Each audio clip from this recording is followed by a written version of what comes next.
channel. My name is RJ, your tarot card reader. Take what resonates and leave those not for others. Watch on your own risk. Hello! Good morning, magandang umaga po sa ating lahat. Magandang umaga po sa ating lahat. Kung hindi mo naman po umaga napapanood ang ating reading, ikaw po ay babatiin ko na ngayon ng magandang tanghali, magandang hapon, at magandang gabi, okay? So let's do our guided collective reading para sa umaga na ito. Ang nata-channel ko na message, my dear, is more on may mga tao that they are amazed of you. There is some energy that they are amazed of you because like how you adapt. Alam mo yung master alchemist. That's what I'm getting. Like, paano ka nakaka-adapt in a certain situation. They are amazed because you are not like them. Kasi kung sila ang malalagay sa sitwasyon na meron ka, probably they complain or they blame others for that situation, pero you are not like that. They try na maging ganun ka. They try their best na maging negative ka or to lower your vibration, frequency, based on the situation na nararanasan mo every day. But hindi ganun yung nangyayari.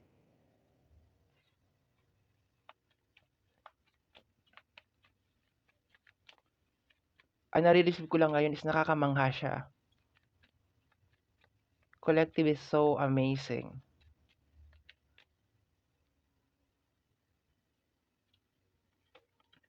The High Priestess. Okay. This is energy ng isang High Priestess, my dear. You are a High Priestess. Mhm. Or you have the energy of a High Priestess. Isa to, my dear, sa mga paborito ko ng mga cards. Okay, this is one of my favorite cards kasi siya yung typical na ang definition ko lang sa kanya talaga is revelation. The card of revelation of everything. But at the same time, ang nakukuha ko, my dear, is naintindihan mo siguro that you need to undergo all of the challenges. Lahat ng mga challenges na yun, you need to undergo for you to discover kung ano ba talaga yung totoo. Since the very beginning, my dear, meron ka ng question sa mundong to. And hindi mo masasagot yun, my dear, kung hindi mo pagdadaanan lahat ng mga obstacles na to. Ang pagkakaiba lang siguro sa energy mo ngayon, sa energy mo noon, is before, like, hindi mo masyado naiintindihan. You don't fully understand, my dear, na this is the only way for you to master this ability bilang si High Priestess. And ngayon, dahan-dahan mo na naiintindihan na, okay, for me to master talaga yung ability ni High Priestess is kinakailangan ko mag-undergo sa lahat ng mga struggles and obstacles na ito for you to understand the unknown, for you to understand yung mga hidden secret ng mundo. And ngayon mo na-appreciate na parang, actually, maski din ikaw eh, you surprise, na-surprise ka rin, my dear, sa sarili mo, how you actually, uh, na-surprise ka rin sa sarili mo, my dear, kung paano mo nakayanan lahat ito. Paano mo na overcome the wheel of fortune. Okay. Illusion. Ang wheel of fortune kasi is more on paano ka nakakaalis from a certain illusion. Yung buong process, my dear, na okay, hindi to totoo. Hindi to nag-i-exist. Like, or ang pinakamagandang term is, hindi to permanente. Kung ano man itong pinagdadaanan ko ngayon, hindi siya permanente. Hindi siya forever. Yes, the hangman. Kung ano yung pinagdadaanan mo, my dear, is a part of your journey. Okay? Na ano mo siya, natanggap mo yon. Tinanggap mo yon, my dear, na okay, wala akong ibang way para ma-master ko si High Priestess kung hindi mag-stay ako dito sa sitwasyon na to. And ano ba yung mga bagay na pinapakita sa akin dito? Kasi ako, balik na naman tayo sa akin, naniniwala ako, my dear, na hindi lahat natututunan natin sa school.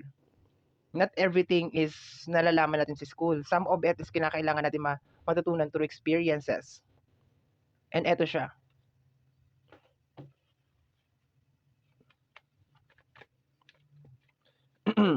Na-amaze sila sa'yo. And probably, baka alam na nila, my dear, na as of this moment, alam mo na ikaw si High Priestess. Dahan-dahan mo nang namamaster yung power mo. Dahan-dahan mo na naiintindihan kung paano tumatakbo ang mundo. Dahan-dahan mo na naiintindihan kung bakit nakatagpo mo tong mga tao na to.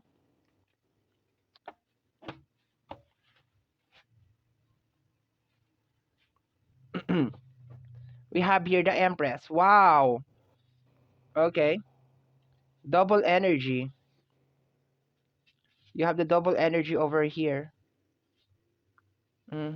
Energy ng love, energy ng growth.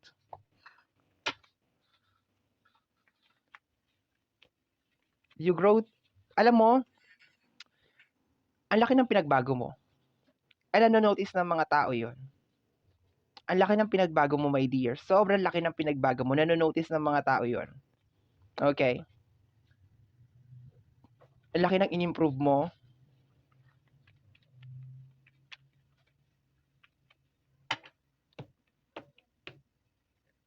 The Chariot, naging mas fighter ka ngayon. Naging mas palaban ka, my dear. Puro major arcana, grabe. Wow.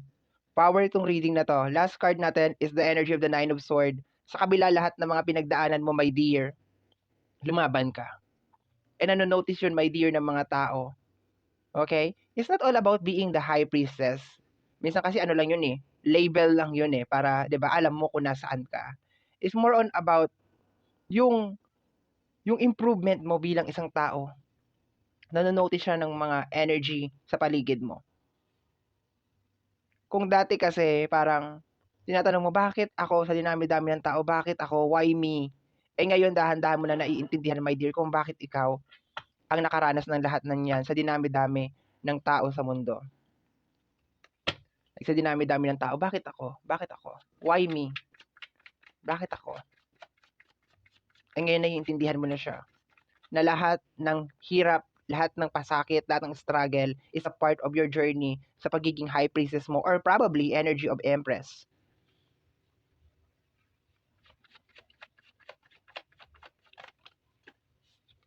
What is this? We have here extreme chest pain. The pain, ibig sabihin, pag nagkakaroon ka ng extreme chest pain, habang ikaw ay, ayan, nag-overthink, okay, kasi parang nandoon ka sa moment na hindi mo maintindihan, bakit ako? Bakit siya dinami-dami ng tao? Why me? Why me? Why me? Pero nandoon ka na ngayon, itong stage na to while you are watching me, nandoon ka na sa moment, my dear, na naintindihan mo na kung bakit nangyayari ito. And ito na ngayon yung nararamdaman ng mga tao that they try to bring you down. They feel this extreme chest pain on their heart.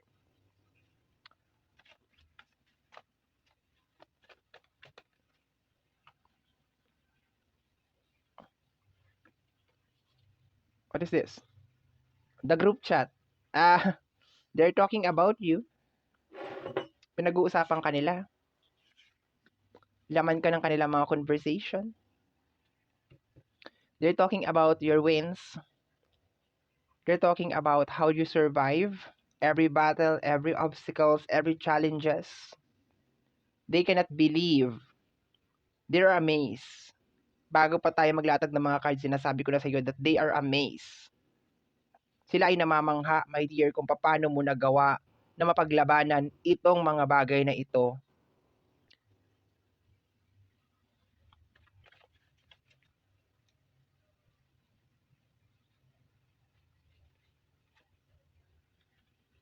They hate that you are a good person. They try to change you, my dear. Sabi ko nga, yung mga nangyayari sa'yo na hindi maganda, that is a one way para maging masama kang tao. Gusto nila maging masama kang tao. Gusto nila parang magalit ka sa mundo. Gusto nila parang magrebelde ka. Bakit ako? And totoo naman, nararamdaman mo yun, my dear. Naramdaman mo siya. Bakit ako? Bakit sa dinabi-dami ng tao? Bakit ako? Bakit akong kailangan maka-experience ng ganito? But you change, you adapt. You are a master alchemist. You adapt, my dear, dito sa kung ano tong nangyayari sa buhay mo. Ginamit mo tong mga bagay na ito para ma-improve at mag-grow ka bilang isang tao. 'Di ba? Meron tayong chest pain dito, my dear. Mako-connect ko to sa pagiging good people or good person. 'Di ba pag nakagawa ka na mabuti sa isang tao, you give too much love sa isang tao, tapos trinaydor ka, ano mararamdaman mo? 'Di ba chest pain? Makakaramdam ka na matinding chest pain, my dear. Tapos sasabihin mo sa sarili mo, bakit? Bakit mo ako sinaktan? Bakit mo ako niloko? Bakit? Why did you have to do this to me? Bakit? It's chest pain. Pero at the same time, itong chest pain na to, nararamdaman ko nangyayari sa kanila to ngayon. Bakit? Because they cannot accept that you survive. Nag-survive ka, my dear. You made it. Nakita mo naman yung mga cards natin, Major Arcana. Lahat Major Arcana. You've been a warrior. Lumaban ka, my dear.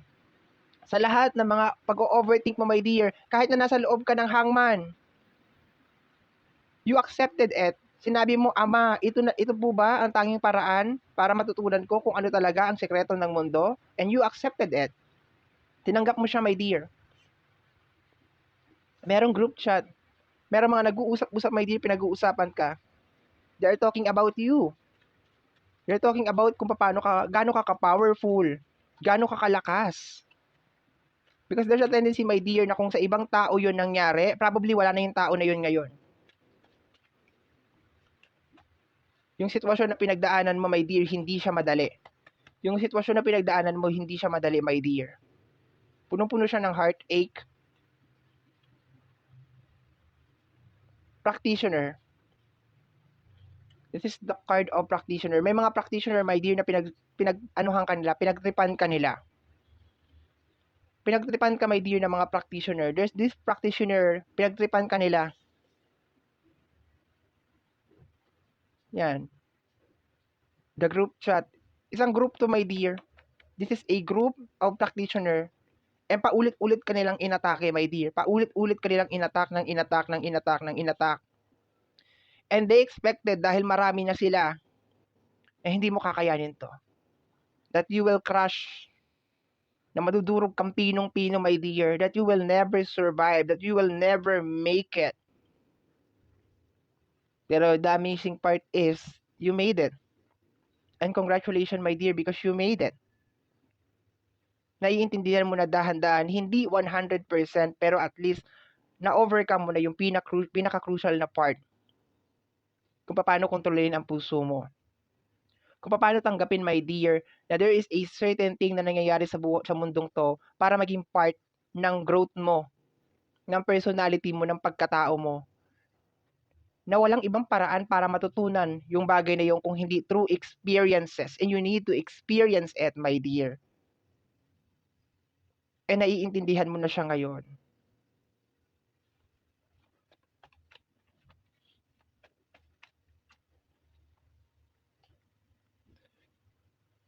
We have here, somebody is very intimidated because you are ignoring them. You start ignoring them. Yung mga ginagawa nila against you, you are not affected anymore. Naging immune ka, my dear, sa mga ginagawa nila. Continuous pa rin sila, ginagawa pa rin nila yan hanggang ngayon. But the only question is, paano ka na immune? Saan ka nakahanap ng gamot sa ginagawa nila? How did you manage to be immune sa sabay-sabay na ginagawa nila sa'yo? Paano mo nagawa yun? How did you manage to survive yung sabay-sabay na attack? Hindi lang to isang tao, my dear. Hindi lang to isang tao. And nakukuha ko as of this moment, they wish the worst thing for you. As in, gusto nila mabaliw ka, gusto nila bumigay ka, gusto nila tapusin mo ang buhay mo, pero lahat yun na-overcome mo yun, my dear. Kaya nga sabi ko, kung ibang tao ang malalagay sa posisyon mo at sa lugar mo, malamang hindi nila kakayanin, my dear, kung ano yung mga pinagdaanan mo. And I'm so proud of you, my dear. I'm so very, very proud of you. Congratulations for making it, for accomplishing itong isang this is the crucial part. Ito yung pinaka-crucial part, my dear. And kung tatanungin mo, kung may karapatan ba sila magtaka kung paano mo ginawa yun na maging immune ka sa lahat ng ginagawa nila sa'yo? Yes. Dapat lang magtaka sila. Kasi kung nagawa mo maging immune sa mga ginagawa nila, ano pa kaya ang kaya mong gawin? Yun ang kailangan nilang abangan. Kung nagawa mo maging immune sa lahat ng ginagawa nila, ano pa kaya ang kaya mong gawin? Now that you understand yung isang part, hindi pa talaga ito 100%, this is just a one part na karamihan, kumbaga first stage my dear, na karamihan sa mga tao sa ibabaw ng mundo, karamihan sa atin, is having hard time to accept and to realize and na-overcome mo siya. Okay? Na-overcome mo siya, my dear. Last card natin is mental chain. Oh, what a good combination. Mental chain. They try to control your mind, my dear, as much as possible. This is a psychological warfare na nangyayari sa'yo for a very, very long time. Ngayon, ang nararamdaman nila is hate, galit, intimidated. They don't like kung paano mo sila i-ignore. They don't like kung paano mo pinapakita sa kanila na your magic is no longer working on me. They don't like it. Hindi nila nagugustuhan that you don't give them any credit and you don't give them any control of your life. Kuha pa tayo ng isang card. A bonus card for you, my dear.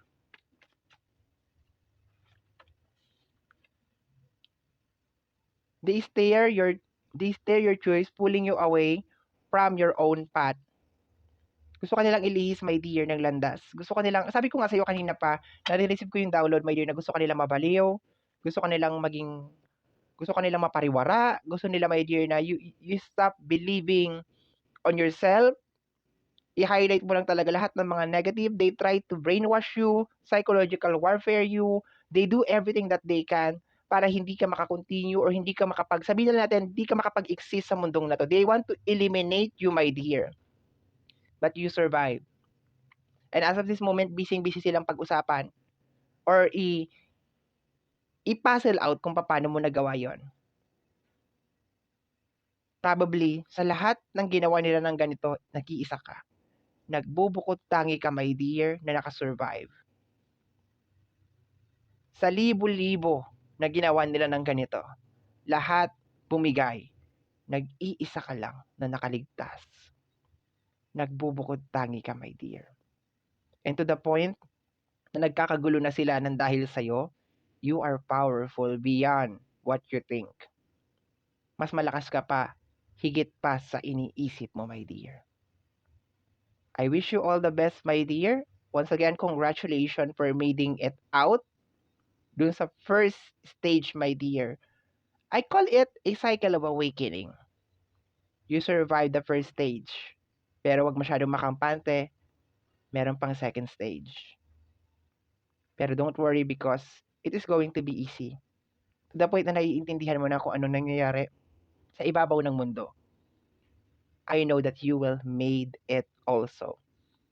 Kasi walang nag-undergo ng nag-undergo ng second stage na hindi nakasurvive. Iilan-ilan lang. Because ang pinaka key of surviving sa second stage of awakening is yung knowing sa first stage, yung awakening sa first stage, okay? So, my dear, yan po ang nasagap natin na message energy para sa araw na ito.